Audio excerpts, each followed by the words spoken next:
नमस्कार. East news Marathi. खरं म्हणजे आज महाराष्ट्राच्या याच्यामध्ये काय चाललं हे समजत नाही. सर्वसामान्य माणसं ही संभ्रमावस्थेमध्ये पडलेले आहेत.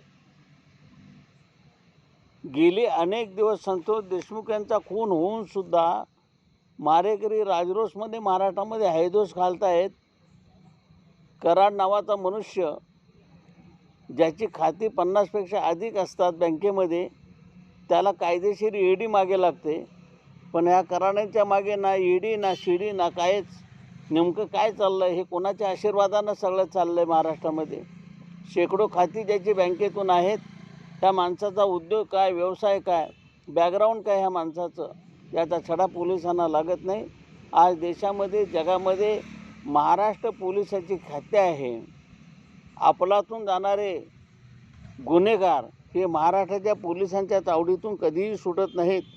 आणि असं असताना आज या महाराष्ट्रामध्ये, छत्रपती शिवरायांच्या महाराष्ट्रामध्ये, यशवंतराव चव्हाणांच्या महाराष्ट्रामध्ये, वसंतदादांच्या महाराष्ट्रामध्ये, पत्री सरकार जिथं जन्माला आला त्या महाराष्ट्रामध्ये, ब्रिटिशांना सळो की पळो करून सोडलं त्या महाराष्ट्रामध्ये, पानिपत घडवलं त्या महाराष्ट्रामध्ये, अशा शूरवीरांच्या या महाराष्ट्रामध्ये आज नेमकं चाललं आहे काय, अशा संभ्रमावस्थेत आज महाराष्ट्राची जनता आहे. की आज EVM घोटाळ्यातून महाराष्ट्राचं सरकार अवतरलं, वन साईड आलं, विरोधी पक्षसुद्धा अस्तित्वात नाही अशी अवस्था आज महाराष्ट्रामध्ये आहे. आणि अशा अवस्थेतलं सरकार असतानासुद्धा सदोष गुन्ह्याची चौकशी अशीच अवस्था आज महाराष्ट्रामध्ये चाललेली आहे. सदोष गुन्ह्याची परिस्थिती अशीच महाराष्ट्रामध्ये अवस्था चाललेली आहे. असं लोकांना वाटतं आहे की दोष असावी तरी किती. आज गुन्हेगारांचे मूर्तिमंत पुतळे हे शासन सांभाळणार आहे की काय? शासन कोणाच्या बाजूनं चाललं आहे, कशाच्या बाजूनं चाललं आहे, काय करतं आहे?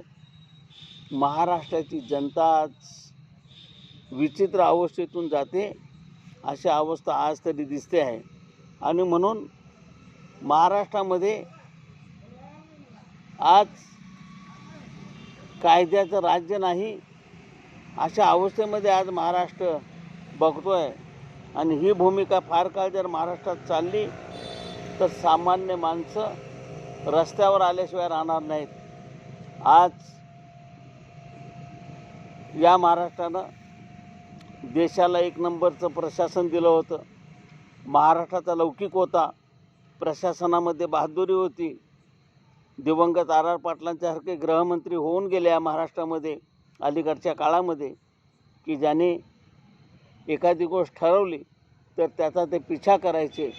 अगदी डान्सबार बंदीपासून घ्या किंवा अनेक निर्णय घ्या किंवा गाडगेबाबा अभियान घ्या, त्यांच्या काळामध्ये जी कामं झाली, ज्या मंत्री अलीकडच्या काळातसुद्धा काही गुणी मंत्री झाले त्यामध्ये RR पाटील होते.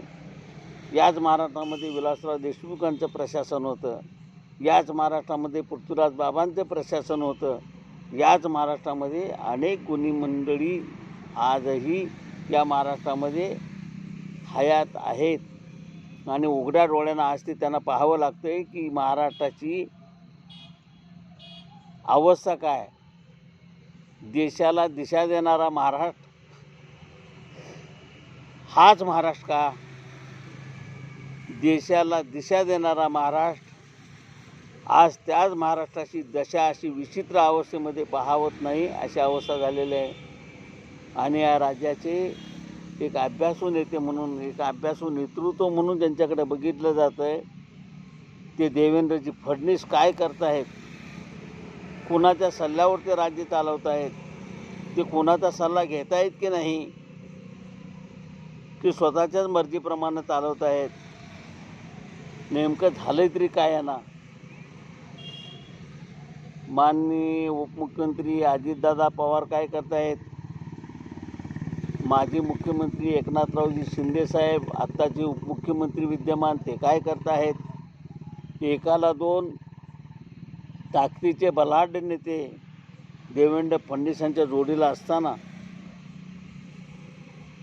महाराष्ट्र आज ज्या डळमळीत अवस्थेमध्ये दिसतो आहे, ही डळमळीत अवस्था किती काळ अजून चालणार आहे, याच्यातून महाराष्ट्र बाहेर कधी पडणार आहे. आणि सामान्य माणसाचं हित आम्ही बघतो. असं टाहो पडून सांगणारे देवेंद्र फडणवीस खरंच महाराष्ट्राच्या हिताच्या भूमिकात राहणार आहेत का, आणि त्यांना ते भूमिका घेऊ देणारे 2 उपमुख्यमंत्री आहेत का, आणि त्यांना लागणारं सहकार्य मंत्री, कॅबिनेट असो, राज्यमंत्री असो करणार आहेत का. आणि जर हे सगळं व्यवस्थित चाललेलं आहे तर मग ही अशी अवस्था का. संतोष देशमुखाचा खून होऊन एवढे दिवस झाले तरी त्याचा शोध आजही घेतला जात नाही, गुन्हेगारांना शिक्षा होत नाही. नेमकं चाललं आहे काय महाराष्ट्रामध्ये. अशा अवस्थेमध्ये आज महाराष्ट्र आहे की सगळ्या देशाचं लक्ष महाराष्ट्राकडे लागलेलं आहे की एकेकाळी महाराष्ट्राचा जो दबदबा होता देशावर, तो दबदबा तर आज राहिलाच नाही. पण सुरतेवर छापा टाकणारं नेतृत्व महाराष्ट्रात होतं, पण आता सुरतेच्या सल्ल्यानं चालणारा महाराष्ट्र अशी परिस्थिती निर्माण झालेली आहे. आणि महाराष्ट्राची दिशायुक्त धडक आज दशायुक्त झालेली आहे. तेव्हा याच्यातून लवकरात लवकर बाहेर पडावं आणि महाराष्ट्रातल्या आम जनतेचं सरकार वाटावं, अशा प्रकारची वाटचाल देवेंद्र फडणवीसनी लवकरात लवकर करावी. या व्हिडिओच्या माध्यमातून मराठा स्वयंसेवक संघाचा एक राष्ट्रीय अध्यक्ष म्हणून जबाबदारीने मी सांगतोय. आणि हे जर होणार नसेल तर माझ्यानं होणे नाही, हे तरी त्यांनी जाहीर करावं, एवढंच या निमित्तानं सांगतो. जय हिंद, जय महाराष्ट्र.